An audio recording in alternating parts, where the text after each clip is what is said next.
Their story is about a little girl. Gigi. Winner of 9 Academy Awards, including Best Picture, Gigi would be the final musical masterpiece from director Vincent Minnelli and legendary producer Arthur Freed. Gigi was the crowning achievement of the Freed unit. What you try to create is a little magic, you know? You just felt you were with the best, doing the best. But despite a dream cast and a dazzling score from the makers of My Fair Lady, Gigi reached screens only after a string of setbacks and struggles, from censorship battles over its sexually suggestive plot to a troubled shoot, and fears that filmgoers would turn a deaf ear to a traditional movie musical. Nobody wanted to see movie musicals anymore. It's a bore. The film is about prostitution. It's just impossible. It's like, really? They got away with that? But MGM does get away with it. It's one of the great musicals written for the screen.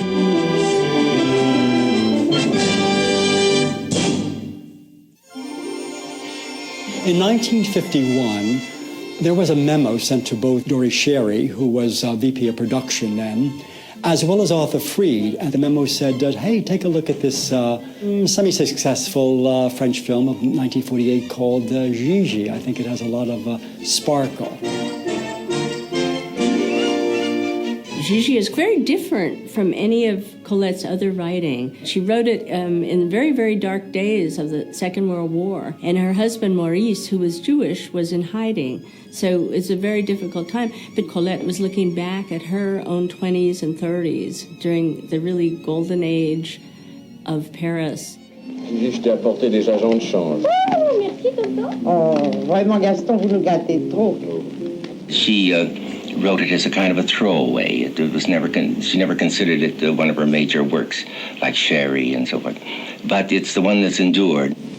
J'ai gagné. True stories became the basis for the novella. She heard one of the stories from 2 aging courtesans who were now running a hotel on the French Riviera, and they had raised a niece. And they had raised her in the days of the gay 90s in Paris to hook a millionaire. And she did. But they thought she would hook him to become his mistress. But the young woman knew better and waited till he proposed marriage. Me faire un sort, ça veut dire que je m'en irai d'ici avec vous et que je coucherai dans votre lit. Gigi. It's the education of a cocotte. You know, that was really a totally risqué subject. Les dents, les cils, les cheveux, là. C'était pas complètement idiote, bien entendu. In Hollywood, censors considered Gigi's bluntly sexual content offensive and virtually unfilmable. Bien attaché. Chérie, ça veut pourtant bien dire. Ah, Gaston, Dieu mettez-moi que je l'avais dit. Mais vous l'en avez trop dit. But then what happened was Anita Luce, who had written Gentlemen for Blondes, wanted to make this into a straight stage show. And what really put it over, and it ran 6 months on Broadway, was she had come upon this unknown girl named Audrey Hepburn. So now Freed, it's, buzzing around in his mind. Freed also didn't have to look further than the MGM backlot to find the perfect screen Gigi. I was doing a film called Lily, a modest little film, almost a B-movie, and I had refused all forms of glamour. I was playing an orphan, and I didn't want makeup. And what I didn't know was that I was the laughing stock of the studio. Everyone thought this girl is absolutely crazy. And Arthur Freed, who had brought me for An American in Paris, really felt sorry for me. So he came on the set and said, Leslie, what are they doing to you? I have to save your career. We must make another film together. Have you any ideas? And I came up with 1 or 2 goofy ideas, and then I said Gigi, which was being played on Broadway by Audrey Hepburn. And he said, I'll get back to you on that. It was a done deal as far as Fried was concerned, because in his mind he knew exactly what the synopsis of the story was, and he thought it would make a perfect musical. He knows that there are problems with the censors. You have a story about a young girl who is being trained in the demi-mondaine art. She's learning to be a prostitute. The production code looked very askance at this, and they tried for a couple years, from 55 to 57, back and forth. Fried was saying, well, this is, it's a moral girl. We'll stress that, that she really doesn't want any of this, Yes, she will take it because she's so in love with him, but then he proposes to her. So it is, in the end, a moral story. By the time the production started on the film, they just said to Arthur, you're going to probably do it with great taste, so we'll just leave it to you. Fried envisioned a film shot in Paris that would be the ultimate in sophistication, the screen equivalent of Broadway's biggest current hit, My Fair Lady. With that parallel in mind, he turned to that stage musical's celebrated creators, author and lyricist Alan J. Lerner and composer Frederick Loewe, both past collaborators with Fried at MGM. Alan J. Lerner had a 3-picture deal, and he owed them one more picture. And Fried wanted him to do Gigi. Alan J. Lerner and his partner Frederick Loewe were the toast of Broadway. And Alan J. Lerner was so exhausted with My Fair Lady, which was mounted in 1956, he just wanted to do the libretto. And then when he found out that the contract that he signed also involved him writing lyrics for the songs, well, then that made him ask Frederick Loewe. Frederick Loewe didn't like to work. He liked to party. So he said, no, he didn't sign on. He said he would read what he had written and read the original Colette, and he was enchanted by it. So he came aboard. The songs are incredible. There's not a bad song in the piece. They're all memorable, theatrical, operatic almost. And but they're so perfect in that piece. I thought Alan J. was so seductive. He was so witty, so charming. I understand he would have preferred Audrey Hepburn, but I think his lyrics are just wonderful. I don't understand the Parisians making love every time they get the chance. I don't understand the Parisians wasting every lovely night on romance. When cameras rolled in the summer of 1957, calling the shots was director Vincent Minnelli, the meticulous filmmaker that Fried had always wanted for the job. If you're going to do a musical in the right way and have it linger with people a while, then I think you have to put just as much thought and sweat and intelligence into it as you do in a dramatic picture. And that certainly applies to every musical number.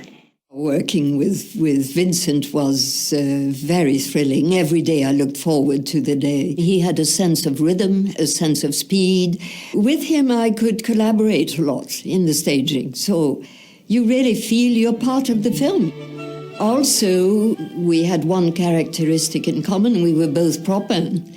He was always fiddling with the background props, the colors. We were doing I Don't Understand the Parisians. We did it once, twice, 3, 5, 10, 15 times. And I thought, what does he want? What does he want? And I kept saying, Vincent, what do you want? What's wrong? What do I do wrong? And he'd say, do it again. So I'd do it yet once again. Once again, darling, once again. I thought, I'm going to die. This is impossible. And then finally I did it, and he said, oh, the swans were right. I hadn't realized it was because of the swans in the background. I don't understand the Parisians thinking love so miraculous and grand. But they rave about it and won't live without it. I don't understand the Parisians.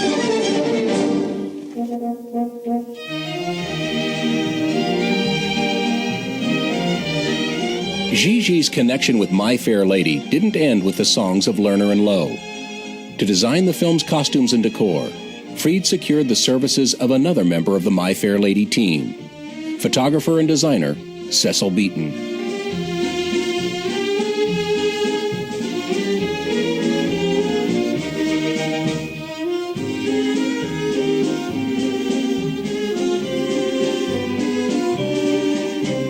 Cecil was, I think nobody gives him the credit he deserves on that film. Every morning he was there at makeup, making sure the cocottes were made up very, very pale, no rouge, no false lashes.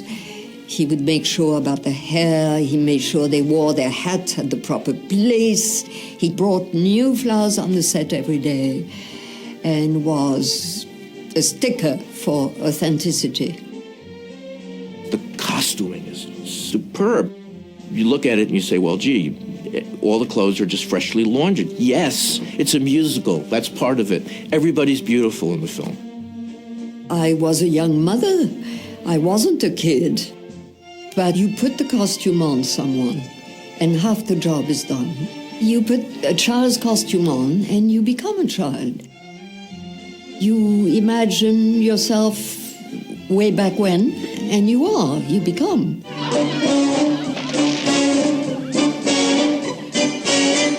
Thank heaven for little girls. Equally key to setting Gigi's tone was the worldly persona of co-star Maurice Chevalier, cast as the story's narrator, Honoré Le Charles. The character of Honoré in the original novella, Gigi Bacolette, is only alluded to. He's the uncle of Gaston. He is a wealthy gadabout, a man of bon vivant. He loved women. He didn't marry. He epitomized the life of that period. Ben, toi, tu fais ce que tu veux. Moi, j'ai retrouvé ma petite amie, charmante, délicieuse, 19 ans dans 8 jours. Vous pouvez être jeune. In the 1948 French film of Gigi, the character of Honoré starts to take form. And then in the film a decade later, he's fleshed out into Maurice Chevalier. Bonjour, monsieur. Bonjour, madame. And compagnie. Lerner wrote the part of Honoré for Chevalier, and it was a rather delicate matter because Chevalier in Hollywood after the war was slightly persona non grata because he had performed for the Vichy government, but they were determined to get him in the film, and so it was a done deal. Good afternoon. As you see, this lovely city all around us is Paris.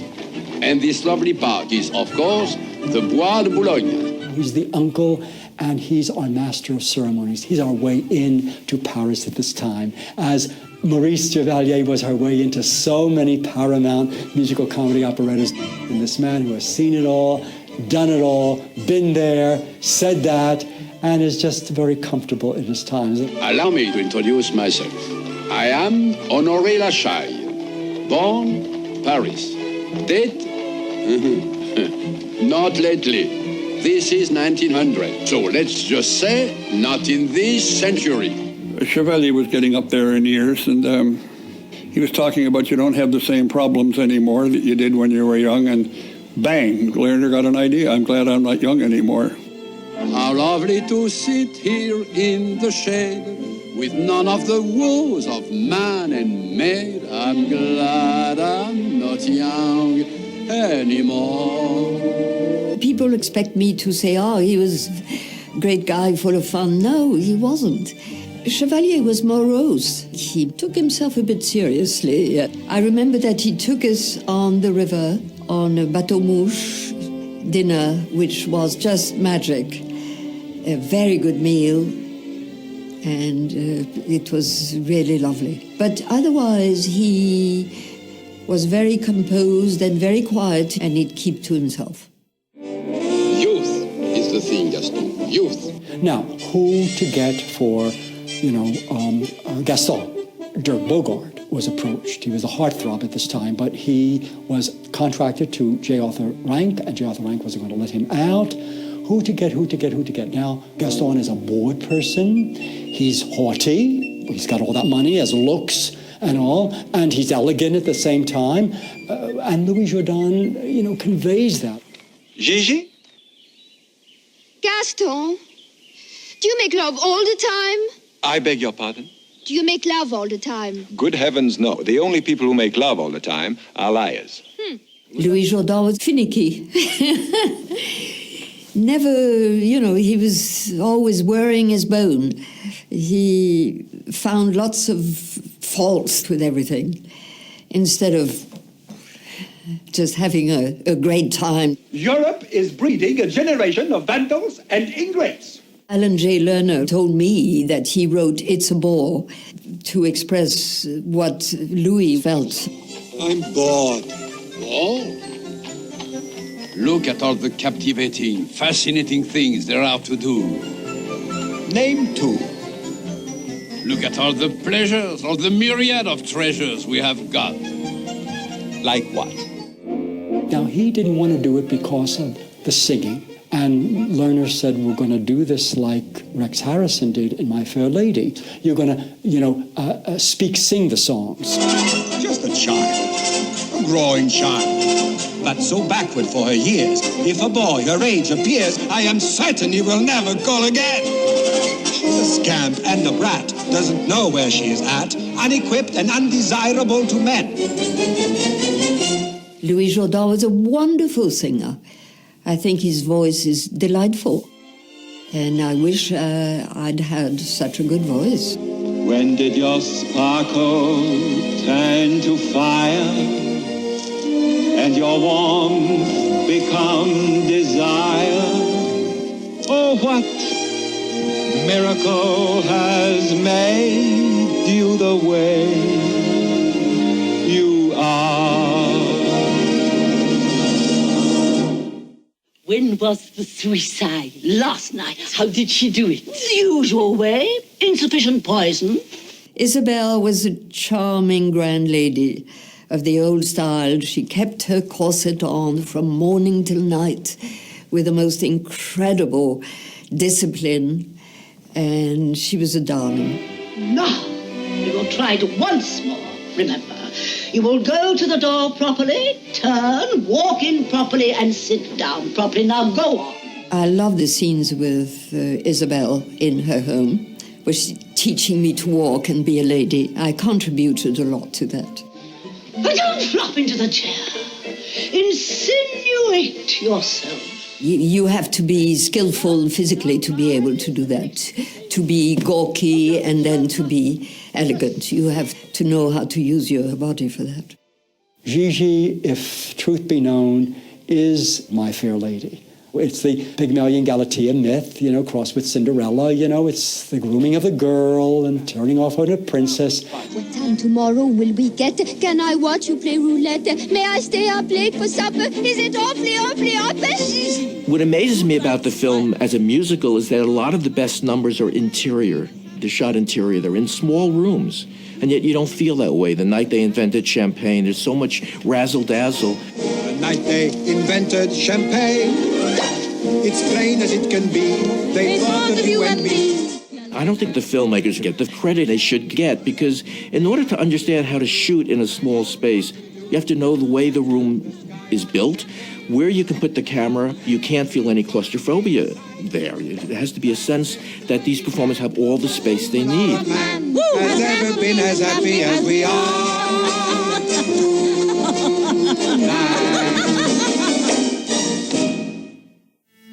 And the actors are so good that you can imagine in your head Minnelli enjoying watching them. The great number with Hermione Gingold and Chevalier, very little camera movement. It's all done with the lighting because you don't want to take anything away from watching them. These two old pros at the pinnacle of what they could do in a movie. I can remember everything as if it were yesterday. We met at 9. We met at 8. I was on time. No, you were late. Ah, yes? I remember it well. We danced. There is a beautiful moment in the film which happened to be the birthday of Chevalier, and they surprised him with a little birthday party. And that was the day that they shot I Remember It Well. And Chevalier comes up to the line, "Am I getting old?" Am I getting old? Oh, no. Not you. And everybody had tears in their eyes. Oh, yes. I remember it well. In earlier films like An American in Paris, Minnelli and Fried had crafted an imaginary France on the MGM backlot. But Gigi would be different. This time, many of the scenes would be filmed on location, in the actual City of Light. Everybody was thrilled to be doing this in Paris. I remember general elation to be doing the story by Colette right here in Paris. They couldn't do Paris in the backlot at MGM. They had to go to Paris to do Gigi. Paris is a character in the movie. There's an ice cream sundae quality about the film. Minnelli loves Paris. He finally gets to really shoot Paris in a way that no one else has ever. This is Minnelli soaking it up the way a tourist does, saying, we got to get that, we got to get that. But difficulties of shooting 1900 in modern Paris were unbelievable. We had to do it in the month of August because Paris in those years was completely closed down. There were no restaurants, there were no shops, there hardly was any traffic, but there were antennas and modern gadgets all around the street. And it was the worst summer in 20 years. And of course, Minnelli believes in a lot of rehearsals. So usually they're on the set, early in the morning, and it's by 4 or 5 o'clock they're still rehearsing. The light is leaving, and they still haven't gotten the shot. They usually get it about that time, but late. Joe Rattenberg was a dear and a sweetheart to me. I remember him always with his little eyeglass looking at the clouds and saying, in 1 minute, and we're going to have a very quick one. So he'd count 10, 9, 8, 6, 7. And I would start acting, and it was, so difficult because there was just one take possible. Then the clouds would come in. Gaston and Liane are joining me here at Maxime's tonight. They're shooting in Paris in August. The French closed their businesses in Paris, but Maxime's, it's the biggest time in Paris because all the tourists are there. But fortunately, the Venables that owned Maxime's at the time were friends of Fried's. They agreed to close Maxime's for 4 days. I remember just crowds, cables, all the extras sweating profusely under the lamps. And we had musicians, we had gentlemen, we had cocottes, and we had the whole crew. And with Minnelli getting more and more irritated, everybody was sick because we'd just done Le Palais de Glace, the ice rink. They'd caught cold there, and this was a heat wave there. I was in bliss. I was really happy. I thought the whole thing was terrific fun. It was such a boxed-in place. There were only 2 doors, and so the circulation was incredible. With all these people, and there had to be in hardly enough room for the camera. So finally, I had to keep everyone out. As they were shooting in Maxime's, the camera boom went right through the glass ceiling. And Fried got hysterical, and then the head waiter came by and said, "No, monsieur, you don't understand. The corks go through the ceiling almost every night." How delicious. Tension at Maxime's was just the start of a troubled new phase in Gigi's production. The tightly budgeted shoot was falling behind schedule. Minnelli and Fried were running out of time. And back at MGM, anxious executives were running out of patience.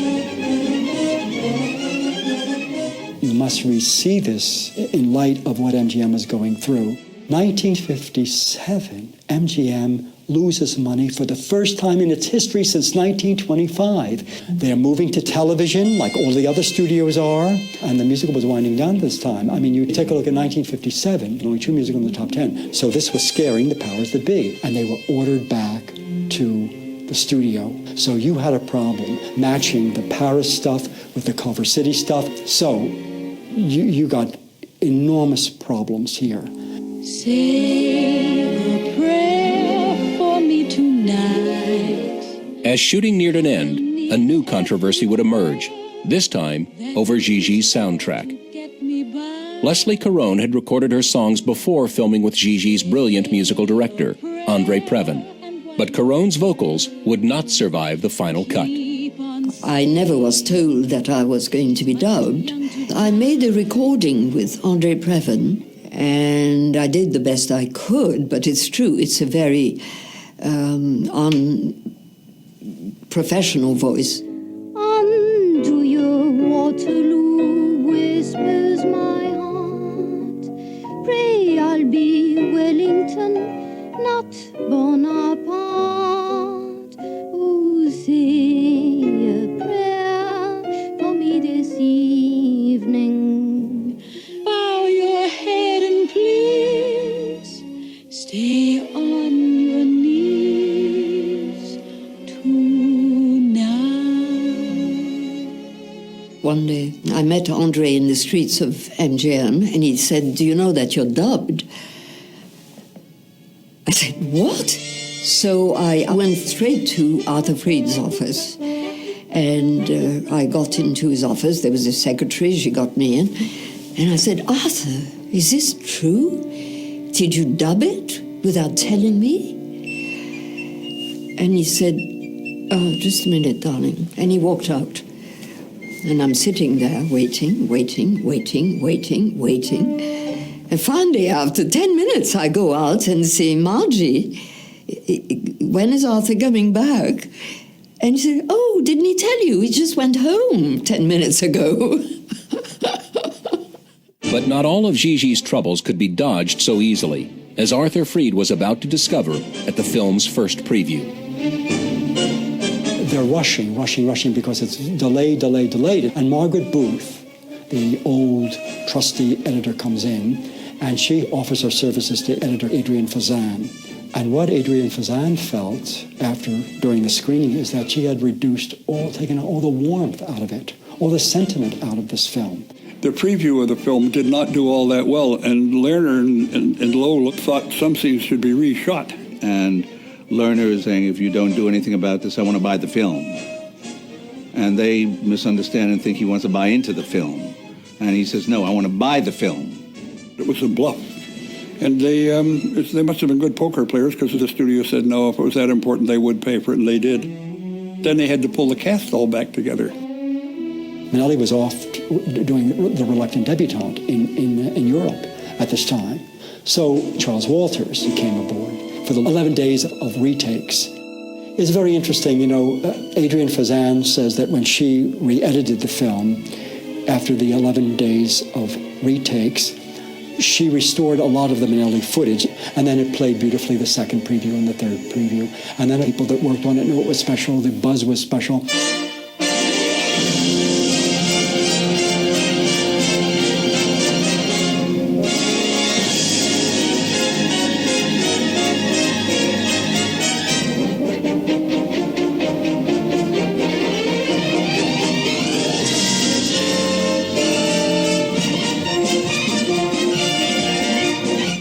Says, we're not going to open this movie nationwide. We're going to open this movie in a theater in New York City that's owned by the Schuberts, a legitimate theater, because he wants to open this movie like a Broadway musical. Opening night on Theater Row in Manhattan, where Gigi, a new film musical by the composers of My Fair Lady, draws celebrities. Lights now on Hermione Gingold and Maurice Chevalier, two stellar performers in a story of Paris at the turn of the century when the city was at its gayest. Broadway welcomes Old Paris, depicted on the real-life movie screen.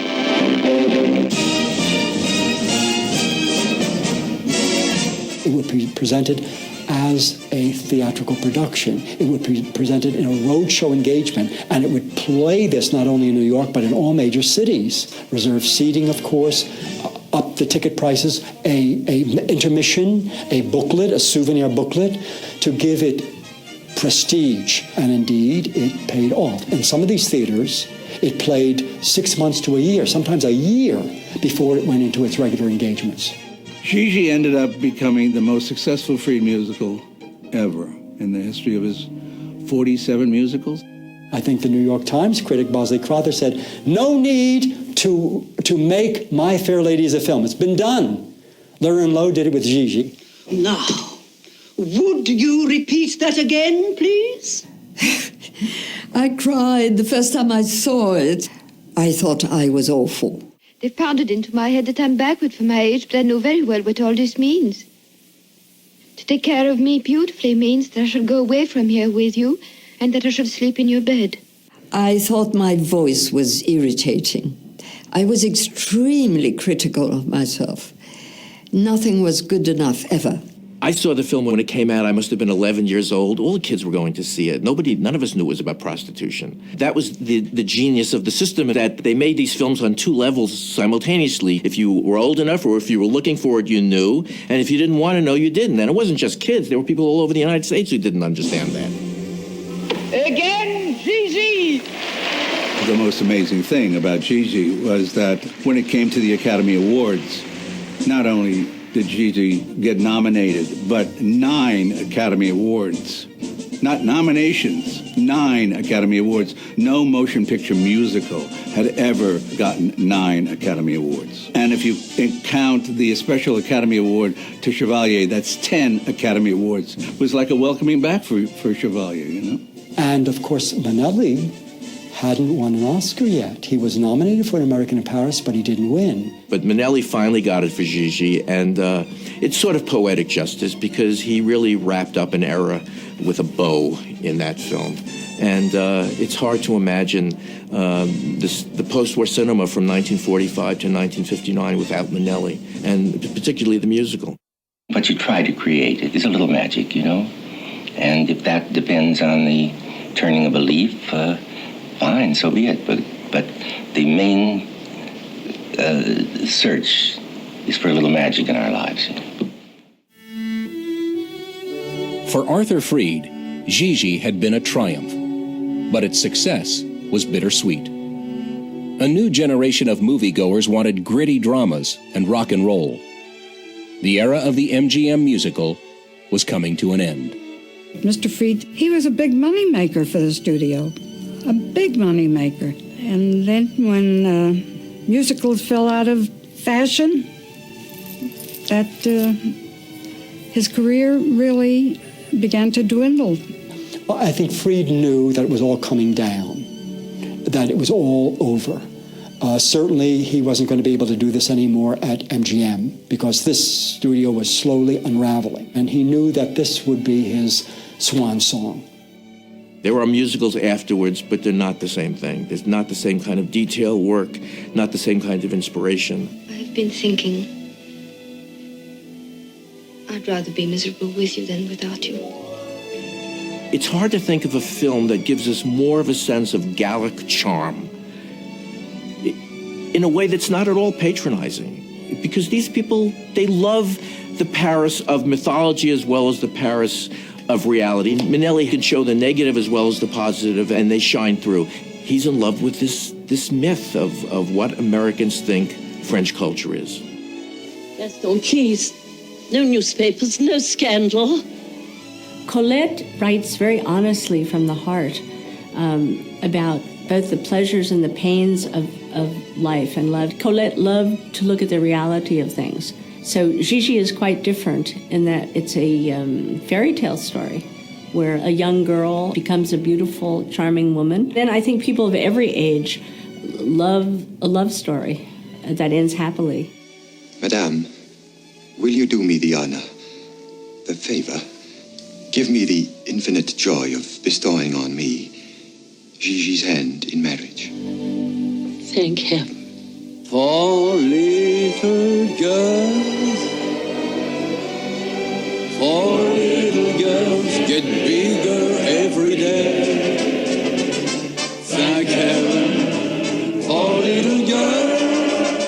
this day, I can't understand what people mean when they say, oh, in An American in Paris, I loved you. To me, I look like I don't know what I should do. You know, Gigi, no. There are moments where I think I'm really good because you really believe the little girl. Nobody ever guesses I was a grown-up woman and mother. And it's full of life, and this insistence on happiness is something beautiful. And I'm really very proud of this film. Thank you.